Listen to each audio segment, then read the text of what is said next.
We're moving to Mark chapter 15. Mark chapter 15. And we're gonna do some encouragement today, some learning today, some moments of helping each other. And before we get into the passage, I always do this every Sunday except last Sunday. Y'all need to keep track now. But last Sunday I forgot to do our tribe is a vibe. Okay, and so usually what we say, I'll say our tribe, and you'll say is a vibe, okay? All right, so if you're new today, you'll just go with the flow and they'll help you out, all right? 1, 2, 3, our tribe. Yes, let's go. I love that. Good to have you, Scooter, with us. Bring that energy. But today we're gonna do some reading, and we're jumping into a new series for the next few weeks called Good Plans. Good Plans. Anybody know that we have plans? And then there are good plans. You know, there's people that have plans, and there are kind of people who kind of like to get through. You ever been with someone that they're like, oh, we'll just go. We'll figure it out. That is the scariest thing I've ever heard from someone when they tell me, oh, we'll just figure it out along the way. And you're like, nah, man, I'm too old for that now. You know, that was fun at one point, but now I need to know what the plan is. And the Lord is saying this. He's like, I got a good plan for your life, and what I want to do is I want to use you and use others to make that plan happen.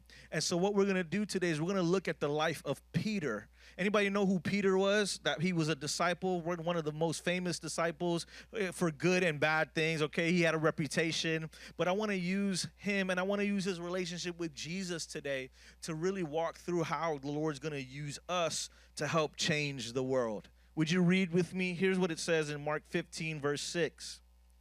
It's Mark 15, verse 6, right? We good? Okay. It says, do not be alarmed. Do not be alarmed. The angel says, you seek Jesus of Nazareth, who was crucified. But he has risen. Somebody say, he is risen. Say it one more time. He is risen. All right, and he is not here. See the place where they laid him. But go, tell his disciples and Peter. Love that. If you have your Bible, I would underline that. He says, go tell his disciples and Peter that he is going before you to Galilee. And there you will see him, just as he told you. I want to preach to you from the idea this morning, do you know Jesus?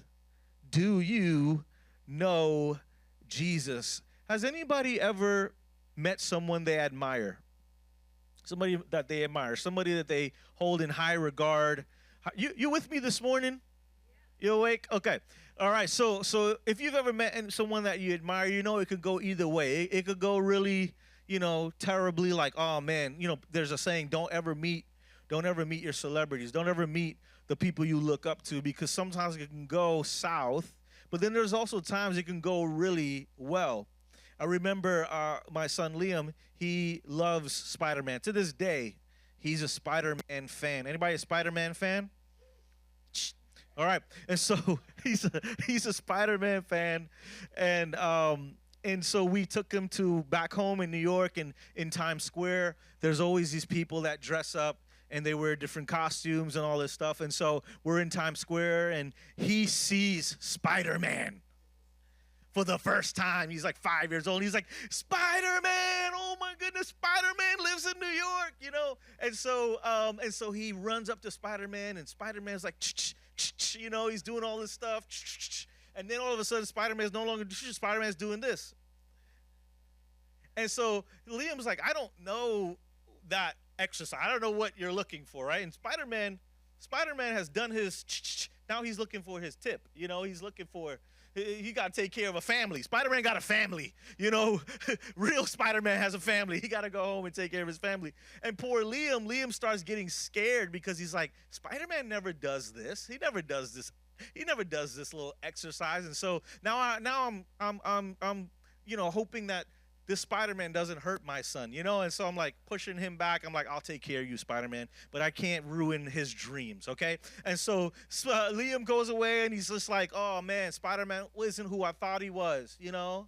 Spider-Man is selfish. Spider-Man isn't the guy who I'm like, no, no, no, no, no, no. There's all types of Spider-Mans. This is a different Spider-Man. And thank goodness Liam grew up in the Spider-Verse. You know, there's Spider-Mans in different Spider. So I'm like, this Spider-Man lives in this. I love that you guys knew what that was. He grew up. This is a different Spider-Verse, so Spider-Man's gonna be fun in the other ones, you know. And so it's fairly the same when we meet people that we admire. And I'm a musician, grew up a musician, still a musician, and I love hearing, different sounds. And my wife and I were talking about this yesterday. When I'm listening to songs, I'll hear the most faintest things, and I'll be like, oh wow, that cowbell in that song, like, sounds incredible. Like, that cowbell is amazing. And she's like, I don't hear a cowbell, I just hear a knock, knock, knock, knock, knock, knock, And so the way she explains music is so interesting to me. The way she's like, oh man, that zing, zang, zang, zang sounds incredible. Like, that's not a zing, zang, zang. That's like an organ. That's an organ that you hear. She's like, well, that zing, zang thing sounds incredible, right? And so, as we were walking through life, there was this person that I truly love. His name is Ty Tribbett, and he's an amazing musician and gospel singer, and I love listening to his music, and he was kind of beyond his time, and loved choirs, and he did the whole thing. I mean, and so I would just sit down and try to learn how to play his stuff. And my sister and my brother-in-law, they worked at the LA Dream Center, and so they were out there, and Ty came out to hang with them, and he was working on an album. And my sister says, Ty Tribbett is here, and I'm like, Ty Tribbett is here? Oh my goodness, Ty Tribbett is here. Can you say hi to me? He's like, well, he doesn't know who you are, so I can tell him. So she starts telling him about who I am and that I write songs and I do different stuff. And he's like, Jonathan should write a song for me. Me, little old me, a song for you. You got Grammys. Like, how would I write a song for you? And then he finds me back then. I don't know if Twitter is still a thing. I mean, it's X or whatever. He finds me on Twitter. He DMs me on Twitter. And he's like, Jonathan, you got to write me this song. And I'm like, no way. This is the same Ty Tribbett. This is a fake Ty Tribbett. And I tell my sister, she's like, no, that's the real Ty Tribbett. He's trying to get a hold of you so you could write this song for him. So he messages us. He says, come out to the House of Blues in Orlando. And we were living in Orlando at the time. We would go out to the House of Blues, and he does such an amazing job there, and he leads people to Christ. I mean, it's an incredible, incredible service. And he says, come in the green room, you and Christina, come in the green room. And so we're hanging out, and as soon as he sees me, he says, Jonathan! And he runs and he hugs me, and I'm like, dude, you just did an amazing worship set and killed it, but you're celebrating me like I did something. And he's like, Jonathan, I'm so excited to see you. When are you going to write that song for me? But in that moment, he knew my name. In that moment, he made me feel loved. He made me feel good. He made me feel like he had known me for years. And can I tell you this morning that Jesus knows your name? Jesus knows your name. And some of you, how does he know my name? Because I'm hiding in the back and I'm very quiet and I don't say anything. No. He knows your name. He's got a plan for you. He's got a purpose for you. He's got some things that he wants to pull out of you. Why? Because Jesus rose again, because the work is far from finished. And he needs more people to accomplish what he has for us. He wants more people to accomplish what he has for us. I love what the passage says. He says, go and tell the disciples, watch this, and Peter. Go tell the disciples and Peter. Go tell the disciples and Jonathan. Go tell the disciples and Leo. Go and tell the disciples and Natalie. Go tell the disciples and Christina. He wants you to do some things for him, but he knows you by name, and he's calling you with a purpose. See, here's the thing. Peter is important for the next assignment. Tell your neighbor, you're important. You are important. Peter, the man with many flaws. Peter, the man who was angry. Peter, the man who had made mistakes time and time again, Jesus says, go and get that man because the work in him is far from done. Jesus is saying, hey, I got more in store for you. I just don't know of Peter. I know Peter. And I know what he can do. You find it interesting that all of us have different gift sets and skills. We all have different things that we do because when we do it individually, it doesn't make sense. But when we do it together, it brings a harmony. I love seeing so many people up here playing different instruments. Let me just tell you, if they were playing by themselves, it wouldn't sound the same. But when they play together, it brings unification. It reminds us that we are one body. And so there's going to be many of us who do different things, but when we do it together, we become a team. See, Jesus is the superstar, but we are his teammates. We get to serve him. We get to be on the greatest team on the planet. And guess what? He knows our name, and he's calling our name. And he's saying, hey, I'm waiting for you right now to shoot your shot, Jonathan. You get in the corner. Wherever your sweet spot is, I'm going to pass it to you, and you hit that three-pointer like Steve Kerr. But you do it because I'm counting on you to do what he's supposed to do. John 10, verse 3 says this. He says he calls his own sheep by name and leads them out. So what am I saying? I'm saying in spite of all of our flaws, because we all have them, right? Despite what your spouse says about themselves, we all have flaws. We all have failures. We've all made mistakes. But Jesus still wants to know our name because he wants to lead us into a place of direction. In a place of direction. I love this passage in John chapter 21. John 21 says this. It says verse 4 says, early in the morning, Jesus stood on the shore.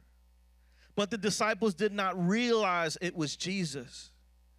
They called out to him and he said this, love this, friends,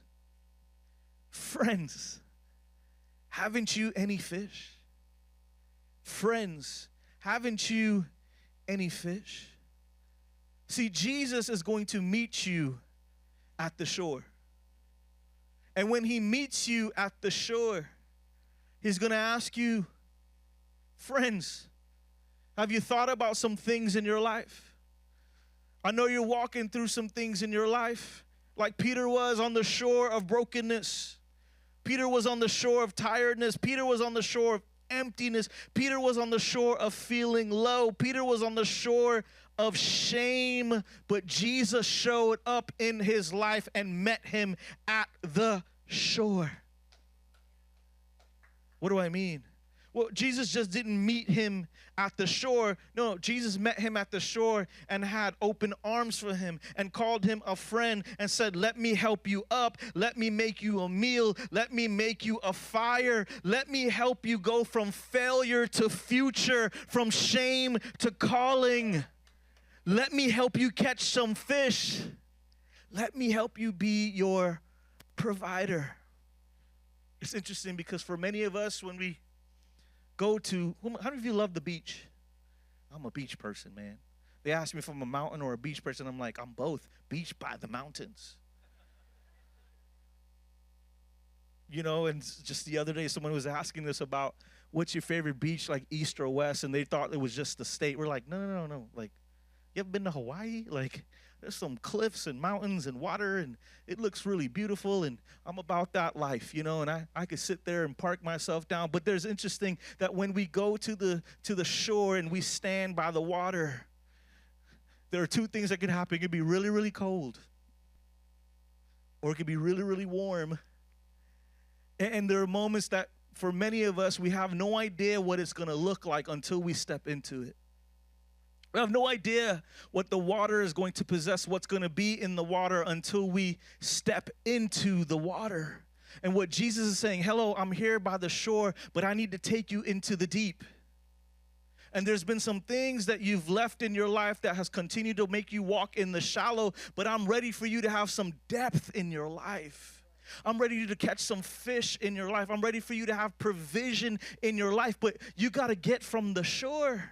So here's the thing. I'm going to meet you here, but I can't keep you here.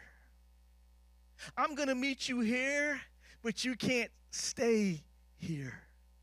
You got to come with me into the deep. And so sometimes we allow the things that are going on in our life currently right now to not allow us to get into the boat of our life.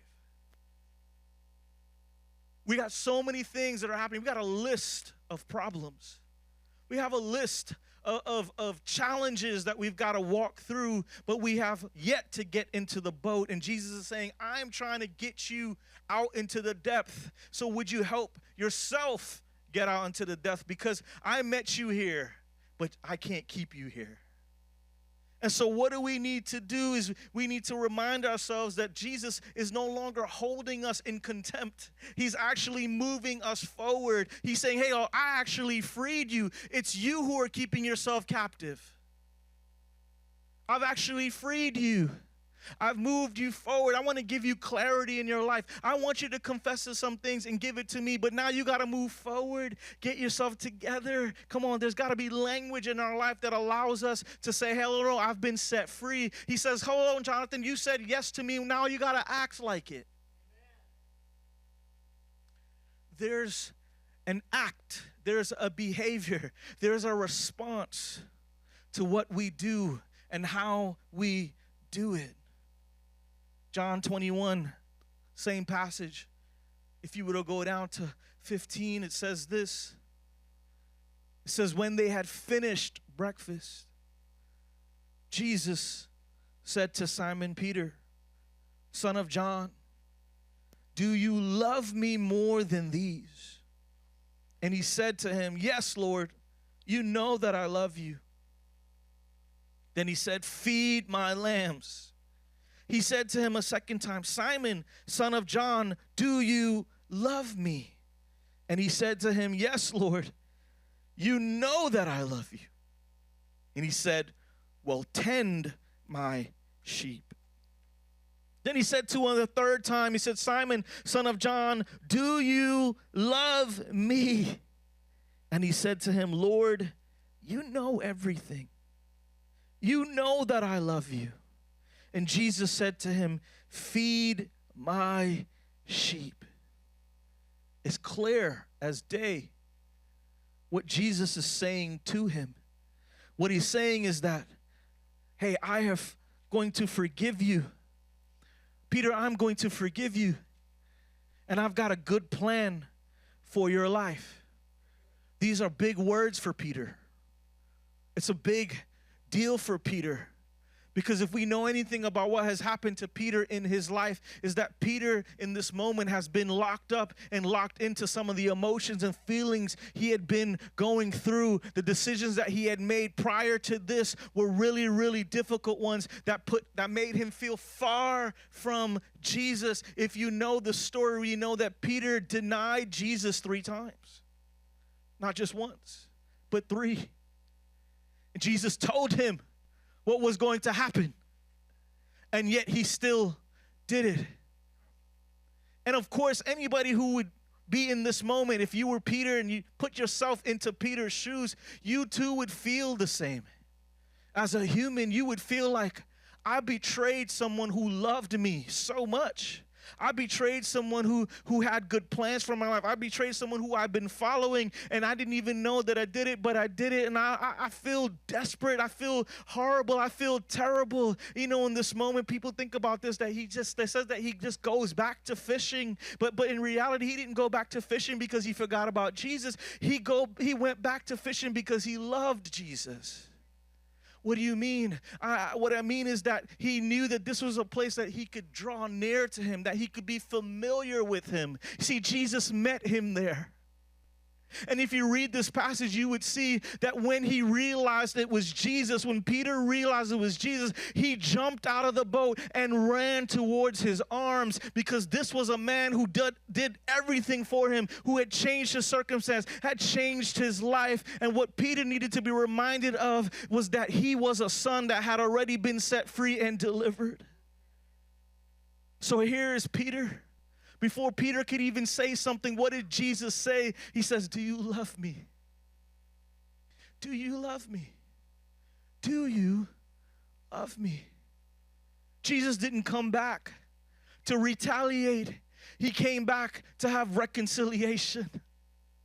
He didn't come back to say, no, I'm going to keep you far from me because you betrayed me. No, he says, come on, Peter. I know you made a mistake. I know you fell short, but I know there's more in store for you. Can I use you to fulfill my story? Can I use you to fulfill the gospel? Can I use you to change the world? And Peter said, yes. You see, the man who once fell now was helping others stand. Jesus is not concerned about how you've fallen if you've gotten back up and know who he is. He's concerned about who are you helping stand moving forward in your life. Because he doesn't keep us in our shame. He doesn't keep us in our past.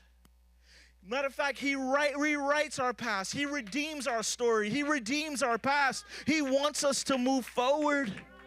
So he's saying, hold on. I'm letting you go of what you think you're walking through right now. Why? Because the grave clothes has to come off of you. What does that mean? That's a very Christianese term. But Jesus would raise his friend from the death, Lazarus. And he says, as you get up out of the grave, leave your clothes behind. Because what is dead, let it be dead. But as you get up and you walk into life, remember who you are and whose you are. You don't got to stay the same anymore. You are a new creation. You got a new name. You got a new purpose. You got new foundation that you're walking upon. So you got to get up out of that grave and move forward in your life. Peter says, you know what? I got direction now. My direction is you, Jesus. And I move in your direction. I move forward in your life. What I love about this, and Jesus says, yeah, come this way. Let me give you your identity. So your identity is my son. That will always be who you are. Can you imagine? I don't know if you've ever walked around and people ask you what you do. What's your profession? What do you do for a living? When they run out of things to say, that's the question that comes. Right? Because they got nothing else to say. You walked in, it's awkward. Hey, man, good to see you. Hi. What do you do for a living? And the first thing that comes out of your mouth is what you do every day. It's, I'm a doctor. I'm a dentist. I'm a florist. I'm a gardener. Whatever it is. That's great. I love that for you. But what if the first thing we ever said that came out of our mouth was, man, we're a son of the house. We're a son and daughter of our Father. What do you mean by that, Jonathan? What do you do that professionally? Like you do that professionally? It's like, no. Here's what I want you to know. It's like, I believe that before I do anything else, that's who I am. And when I do that and I show up in that way, everything else is going to make sense. Well, Jonathan, you do nothing else, so that probably makes sense. You're a pastor. Well, you know, I wish that were true. I wish that were true. Matter of fact, we work to make this happen. But the reality of it is that if we don't get secure in knowing whose we are and who we are, nothing will ever satisfy us here. Nothing will ever be able to replace what God has put in front of us. And so Peter realizes this. Yes, Peter was a fisherman, but Jesus made him a fisher of men. Peter was a disciple, but now he goes, no, go feed my lamb. We know that Peter goes on to be one of the greatest leaders in Scripture. He leads thousands to Christ. He goes to prison. He sets captives free. He dies for the cause. Why? Because this one thing that was holding him back, Jesus set him free from. He said, you're free from bondage. You're free from the addiction. You're free from the depression. You're free from the anxiety. You're free from those things. You no longer need to stay on the shore. No, come out into the deep with me. Let's catch some fish together. I got provision for you. I will feed you, but you feed my sheep. I will feed you, but you feed my sheep. I will bless you. I will give you the desires of your heart, but you go feed my sheep. And I think for some of us, why we're not seeing provision in our life is because we're trying to do things out of the will of what he's called us to do. So he's going, hey, I will feed you. Maybe you don't got to work that overtime, and you could take the day off, and you could have a precedent, and you might have to risk losing some things in your life, but maybe you need to put me forward. Because down the road, the promotions won't matter. Down the road, the different career things won't matter. But if we don't start to set some stakes in the ground, if we don't start to put our identity together first and say, no. Okay, God, you closed the door because another one's opening. This wasn't my only way of provision. You for providing more for me. This didn't define me. You define me. My world isn't over. It's just beginning if I cling to you. See, so many of us are too busy building our own kingdoms. We forgot we're here on earth to build his kingdom.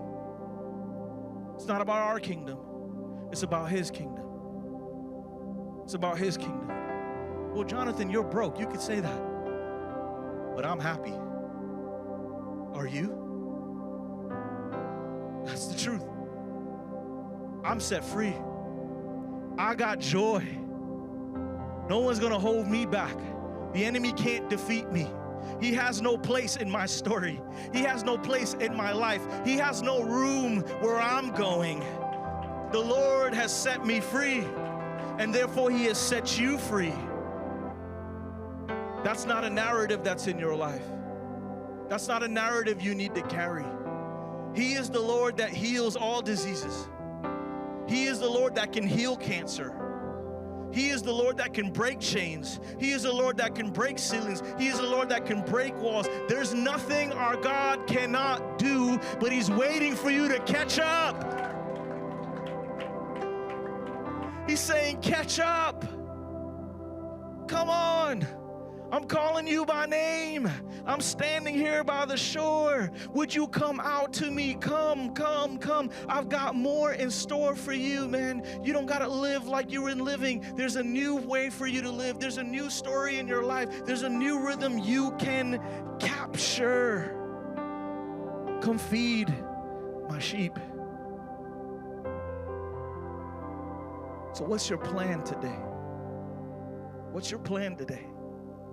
What's your plan? When you leave this place and you go out tomorrow, what's the plan? My plan is Jesus' plan. And Jesus' plan is my plan. Because I know Jesus and I know what he stands for. He stands for breakthrough. He stands for goodness. He stands for healing. He stands for miracles. He stands for second chances. He stands for all the things that I want to stand for. And because I know Jesus, watch this, I know me. And I know what I stand for. And if God be for me, no one can stand against. So today, here's what I want to say to you. If you know Jesus, act like it. Act like it. If you don't know Jesus, I want to introduce you to the greatest story ever told. Jesus just didn't stay in the grave. No. He conquered the grave. He rose again, so that we could have new life. He just didn't do a miracle. He is a miracle. He is the miracle. He is the greatest of all time. This is the story. This is the story that we tell, that will live on forever, that will live on behind us, that will live on to the generations that come after that. The story is this, that Jesus is not done yet. He is just beginning the work, and he wants to use you. And he's coming back for a people, a chosen people. People he wants to see rise again. And he wants to use you to help him tell that story. I always say this, the Jesus I think about is the Jesus that comes back on that white stallion. Big sword in his hand. Ready. Was your Jesus like that too? Or? My Jesus is a warrior. He's furious with it. And he's going to come back, and he needs some people to help him fight this battle. Are you going to be on the winning side this morning? Are you going to be on the right side? Would you just close your eyes and pray with me?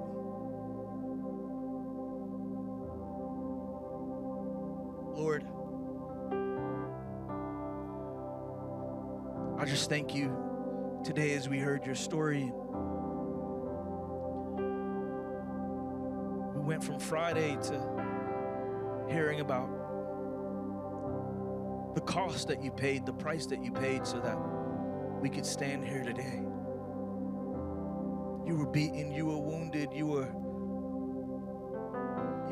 scorned, you had so many things that happened to you that just on the way to the cross, you were denied, you were rejected. But yet, you found strength. You took that cross. And then on the cross, I love this part. On the cross, you still took time to love and care for people. You said on that cross, forgive them, for they know not what they do. That was a love for us, cared for us. You took time to care for your family. You told John, he said, hey, take care of my mom for me. Take care of being covenant with one another. And you took that work and you put it on your shoulders and you bared that pain. And then you said, it is finished. Fast forward to Sunday when they went to look for you in that tomb. They did not find anyone because you conquered it. That tomb was too small and too simple for you to stay in it. So you conquered that. You came up and you rose again, and the first thing you did is you went and you found your friends. You found your people. You found your tribe. You found your family, and you said, hey, the work isn't over.